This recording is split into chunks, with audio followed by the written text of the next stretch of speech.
Howdy folks, welcome back to my YouTube channel. I am your host, Mighty Bjorn, and here we are with another episode of Community Steel. Going to be kicking off today's episode with well, I don't know why, but Silver 87 did this as a late war tank, but this is definitely an interwar period, early war period tank, if you will. This is a Renault R40, and it weighs in at 10 tons. It's got a 37 millimeter gun with 78 millimeters of penetration, and honestly, this tank is great. I really like it. The mobility isn't bad. The gun is functional enough.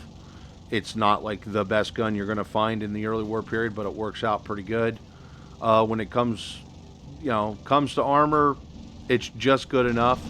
It will bounce shots. It just won't bounce everything reliably. So you got to think of your armor as a saving throw. And it's in a nice, neat, tight little package. So yeah, definitely good job for Silver 87 on the Renault R40.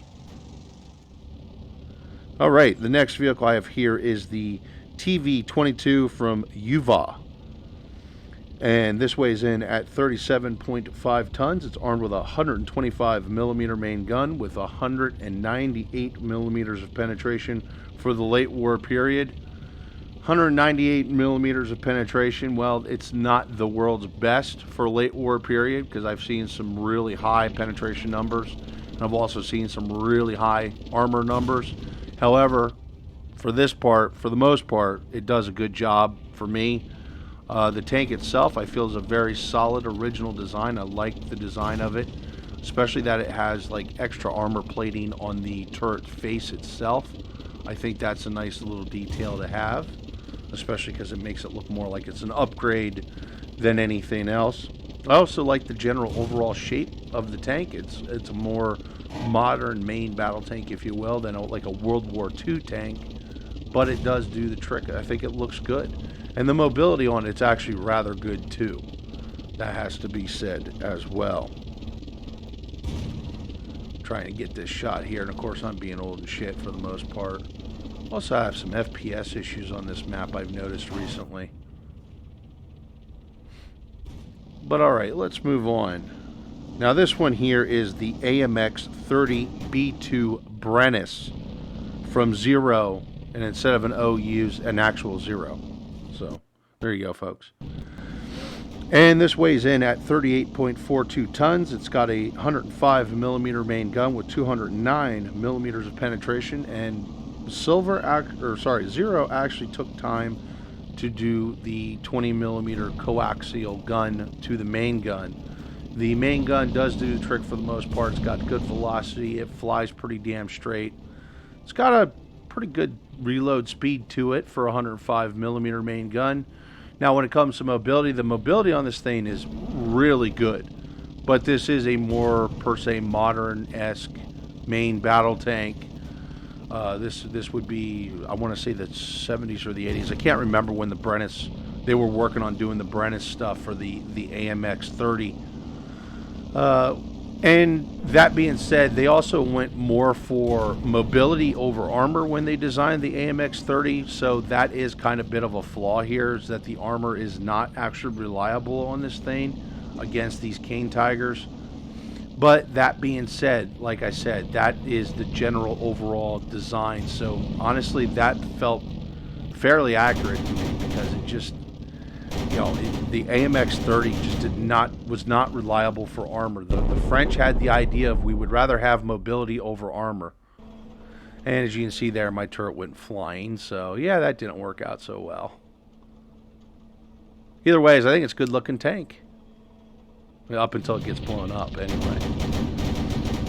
Now the next vehicle I have here is the Zik 14-2 from Substep, and this is an 8.21 ton truck. It's like a 6x6 truck, and definitely used to be more of an armor personnel carrier. Probably a vehicle this size could carry like 8 infantry in it.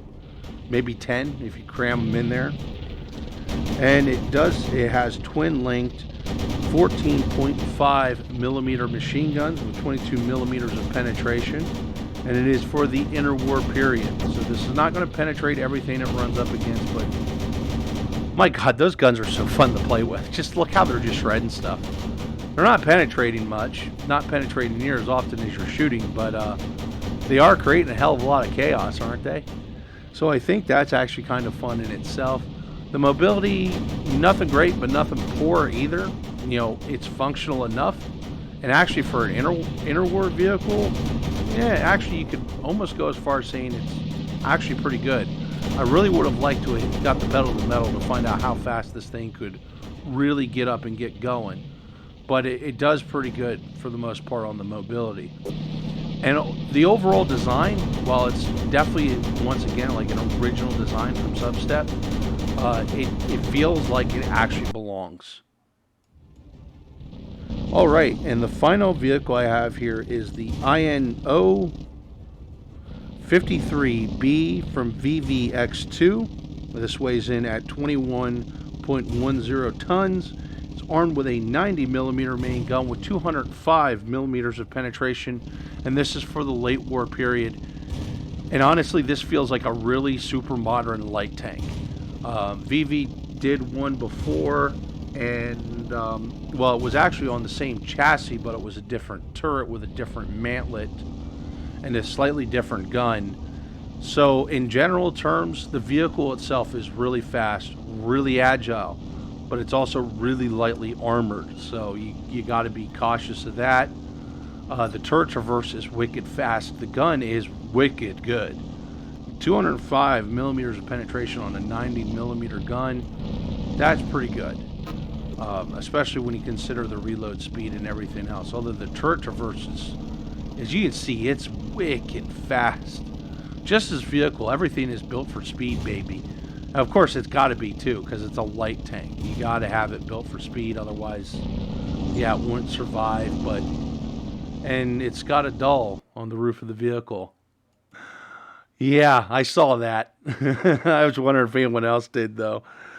Anyway, folks, hopefully you all enjoyed the video. Thank you very much for tuning in, and have yourself a wonderful day.